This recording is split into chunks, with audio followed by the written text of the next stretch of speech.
Every archaeologist loves making a discovery, but sometimes they wish those discoveries came with an instruction manual, or at least a few clues that might explain their purpose.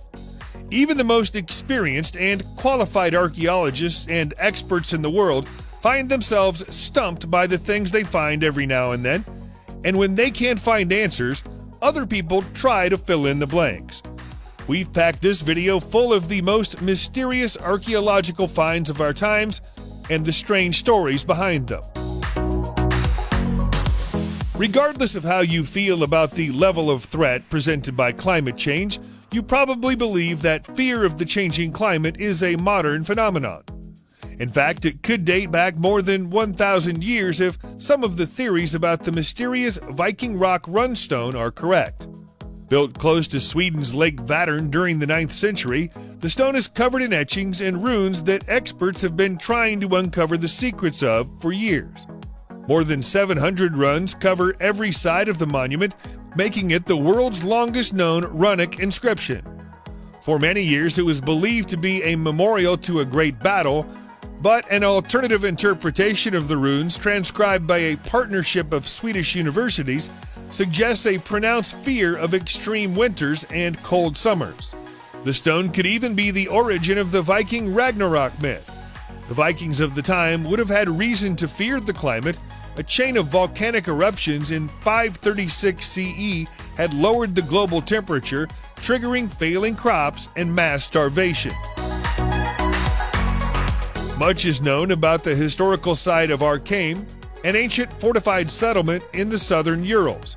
But almost nothing is known about its potential twin settlement, Aland. Most people don't even know that it's there at all. The site sits on the border of Orenburg and Chelyabinsk and has never been fully explored. A series of exploratory digs and surveys were once planned for the late 1990s, but were suspended because of a lack of funding and then canceled. It's high time someone went to take a closer look at it, because some archaeologists believe it's 500 years older than Archaeological and may contain even bigger ancient secrets than its twin. The remains of a stone wall can be seen clearly marking the perimeter of the site. Considering they've been there for around 1,000 years, their current state of dilapidation is understandable. There's some evidence that there was a moat beyond the wall, so whatever was at the center of the settlement was heavily defended. Someone went to a lot of trouble to defend whatever was at the heart of Aland, so the least we could do is go and see what they were protecting. You may have seen this monkey sculpture before without ever pausing to think about how it was made or why. It's on display at the National Anthropology Museum in Mexico and comes from the Aztec site of Texcoco. There's no doubt it's a beautiful work of art, but why would the ancient Aztecs choose to make sculptures out of a material that was so difficult to work with? In truth, the art of working with the hard yet delicate rock predates the Aztecs, going back some 2,500 years to the time of the Olmec. The pieces would be carefully carved with knives and then polished with sand to give them a surface shine. The monkey is still shiny today, hundreds of years after it was created. We know that making the monkey would be difficult, and we probably don't understand 100% of the method, but we understand even less about its purpose. We can speculate that they were only made for members of the ruling elite, and the best guess of archaeologists was that they were used in funeral rites. But then again, that tends to be the best guess of archaeologists for just about everything they don't understand. An archaeological discovery doesn't have to be ancient in order to be interesting. Archaeology covers the find of anything historically interesting buried in the earth, even if that history is very recent. In 2003, U.S. forces in Iraq were exploring the Al-Taqaddum airfield close to Baghdad in hopes of finding weapons of mass destruction. They didn't find any, but they did find several combat planes, including Su-25 Frog Foot fighters and MiG-25 Foxbat fighters of Soviet design. The wings of the plane had been removed, and they'd been deliberately buried in the sand in a way that would allow them to be made serviceable again once they were uncovered. It's thought that the burying of the planes was a gamble by Saddam Hussein. He knew the old planes would stand no chance in the air against more advanced American and Allied fighters, but if he survived the war, they could still be useful against enemies closer to home. Instead of risking flying them into battle, he buried them in the hope that they could be protected. As only 12 desert planes have been found so far, it's thought that far more are still out there, hidden in the sand. Sometimes the discovery doesn't sit well with the established narrative of history. Whenever that happens, scientists try to explain the discrepancy away quickly in the hope that nobody will ask any further questions. That's why this find from the Kamchatka Peninsula from 2013 was written off as an ancient fossil when it actually appears to look a lot like a system of mechanized gears. If it is, then history as we know it would be changed forever. These gears are more than 400 million years old. The discovery was made when hikers were traveling through the area and found the unusual design embedded in rocks. Knowing they'd spotted something potentially significant, they contacted archaeologist Yuri Golubev, who set out to take a closer look himself. What he found there was unlike anything he'd seen before in his life. In his own words, the fossilized cylinders contained metal parts that couldn't be explained, and the teeth around the edges suggested that the cylinders once combined together to make a larger machine. Is this an out-of-place artifact or a bizarre natural formation? We cannot say.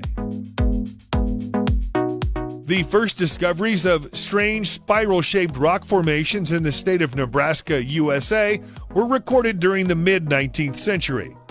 But nobody paid much attention to them until 1891, when geologist Dr. E.H. Barber was asked to inspect a 9-foot-long example of the phenomenon with his own eyes. As a geologist, he was baffled by its composition. The center of the tube was filled with sand, and the walls were made of a white material he couldn't identify. As he didn't have any better ideas, he officially named the structures Daemonolix, which was taken from the name that local ranchers had already given them. The ranchers called them Devil's Corkscrews. Barber eventually took the step of cutting some of the corkscrews open and found rodent bones inside them, which confused him further. Today, the official explanation is that these are the burrows of a now extinct relative of the beaver known as the Paleocastor, which lived and died 22 million years ago, and that digging them in spiral shapes defended them from predators. It's an interesting theory, but lacks solid evidence. How much the human race has known about the moon and how long we've possessed that level of knowledge is the subject of ongoing scientific debate. There's certainly an awful lot we didn't know until Neil Armstrong touched down on its surface in 1969, and detailed mapping of the moon has only been possible thanks to the advanced telescopes of the last 100 years or so. Or has it? This is John Russell's Selenographia, a model of the lunar sphere completed in 1797. Russell spent 30 years of his life perfecting the design, which was largely made out of papier-mâché and plaster. Only one side of the moon has details on it for obvious reasons, but the accuracy of the details is incredible for someone working with the equipment of the time. The moon's craters and mountains are all accurately depicted, as are the areas where the people of our planet once mistook for seas. There are features on Russell's sphere which weren't officially identified and named until decades later. A second accompanying sphere represents the Earth, but is much more simple in design and represents Tasmania as a peninsula. In other words, Russell's moon is more accurate than his Earth. The only thing we can say with any certainty about Ohio's Great Serpent Mound is that it's in Peebles, and it's the world's largest earthwork effigy with a total length of 1,330 feet. Anything beyond that is speculation and educated guesswork. The most widely believed of those educated guesses is that the Adena people built the 3-foot-high serpent, but that seems to clash with the scientific evidence. The Adena lived on these lands 3,000 years ago, but disappeared just over 2,000 years ago. Samples of charcoal taken from the mound suggest that it's only 1,000 years old. That was the time when the Fort Ancient civilization lived here, but they didn't make anything else like this that we're aware of. Researchers and experts can't even agree on what the serpent is supposed to represent. Some of them believe that it's in the process of swallowing an egg and may have fertility implications, whereas others say the sphere close to its mouth represents the moon. We generally credit the ancient Romans with the creation of aqueducts. Even the word aqueduct is Roman in origin. We might have been giving that mighty civilization a little too much credit, though. There's some evidence that the first aqueducts may have been the work of the Nazca people. The ancient Peruvian civilization is already known as the creator of the mysterious Nazca lines, but the other great monuments they've left us with are the Puquios, a network of reservoirs, channels, and holes in the earth that allowed water to flow from where it fell and gathered to where it was needed. Often the Puquios ran on for miles under and across the desert, making them a monumental feat of engineering that would be considered challenging even by today's standards. The intelligent design of the Puquios meant that not only could the Nazca people keep their crops watered during the prolonged droughts that often occurred on their land, but they also had a permanent supply of drinking water. Because of that, they were able to survive while many of the civilizations and cultures around them perished. In Golan, there's a prehistoric stone puzzle that some people believe is older than the pyramids and might even be an ancient star calendar. This is the puzzling site of Rejum el Hiri, sometimes more poetically referred to as the Wheel of the Gods. The site defies all attempts to date it accurately or to decode its meaning, so the imaginations of both the informed and uninformed have run wild about what it represents. We can all agree on the material matter of what's there: 5 precisely arranged circles of basalt rock, at the heart of which is a cairn that was almost certainly a tomb before it was robbed centuries ago. The rings are 8 feet tall, with the stack at their center being closer to 15 feet. A lack of organic content means that precise dating is impossible, and yet somehow scientists have decided it's 5,000 years old. Like Stonehenge in England, we'll probably never truly understand who built it, why they built it, and what they used it for.